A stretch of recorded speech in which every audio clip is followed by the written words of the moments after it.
Hey there, we are here to do a comparison between the UK and the US Blu-rays of Touch of Evil. First we'll have a closer look at the UK Masters of Cinema Limited Edition Blu-ray. It's quite a nice looking package, quite different look than any other release of Touch of Evil I've seen. And it's a 2 Blu-ray release. For good reason, which I'll go through in a moment.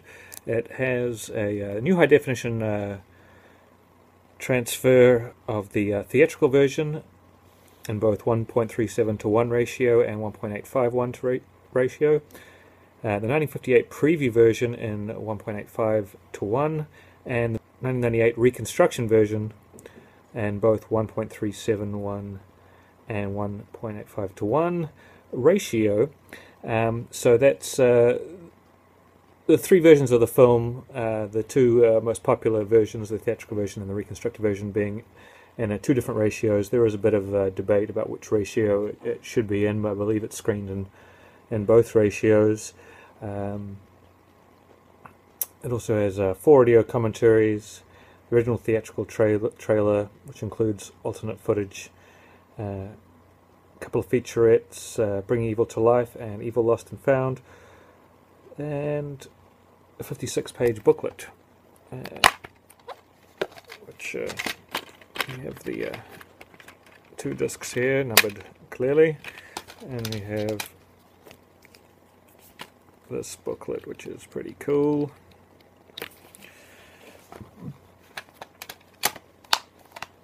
And there is 2 different versions of the US release.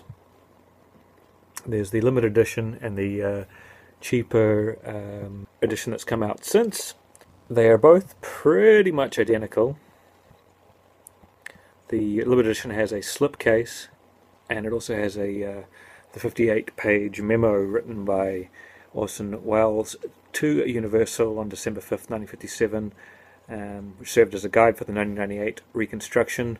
It's included in a booklet form, which is quite nice. Previously it was on the DVD, it was just a version you could look at on screen. The non-limited edition does not include the memo. I picked up the cheaper, not limited version, because times are tough, and we'll look at that now.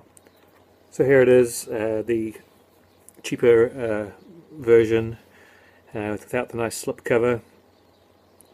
I don't really like this blue strip across the top, but other than that, it looks, identical to the limited edition version.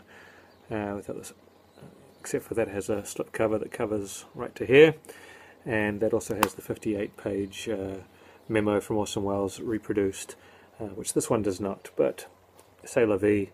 I wanted to pick this version up. Now this version only has the 1 disc, and that, compared to the UK version, that is because it does not have the alternate aspect ratios that the UK one provides on 2 of the films. This has the 3 versions of the film: reconstructed version, theatrical version and preview version, but it has them all in 1.85 to 1, and when thinking about picking up this version, for a few different reasons, the fact that it didn't have those other aspect ratios gave me pause for thought. But when I think about it honestly, with the UK version, I checked out all the versions, but the one I would sit down and watch is the 1.85 to 1. That's the one I prefer to look at. So this one has that. I want to be as completist as the UK version in that respect. But all the extras are the same. It has the 4 audio commentaries, the 2 big featurettes. One of those featurettes does delve into the 58-page memo that is not included, reconstructed in here. Just a plain disc. No. So the packaging isn't as nice as the UK one we looked at just before. And the menus are not as nice when you go into the property. But the reason I really wanted this one was the fact that it does look a lot better, which we'll go into now. I'm assuming being taken from the same source material. They have been mastered quite differently, and the reason I picked up the US version is because I did not really care for the look of the UK one. I had read reviews which had praised it and pointed out a few problems, but it wasn't really until I saw it in motion that I realized that it really doesn't look as good as it could have, with it having a kind of overly saturated, contrasty, weird look, which doesn't make it look natural. It looks much more natural in the US version.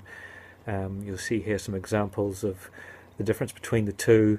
The flesh tones look much more consistent and natural in the US version, not blown out. The grain is stronger in the UK version, and I like grain, but I don't think it's really added any detail.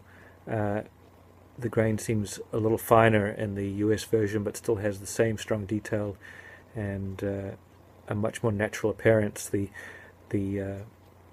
characters seem to be almost feel like they're cut out on the backgrounds. They just are on the UK version, and everything seems to flow much better in the US version. So for my money, taking into account that this just looks more natural and looks like a better non-boosted version, this is the one to go for my money. This or the limited edition, which, as I say, is the same but with the 58-page memo and a slipcover. That's not to say that the UK version is bad. I believe the UK version is region B locked. This is region free. So if you're in the UK and you want the one with the more naturalistic picture, or in a region B zone, I should say, you can still pick this version up and enjoy Touch of Evil, a classic, a sweaty, dirty classic.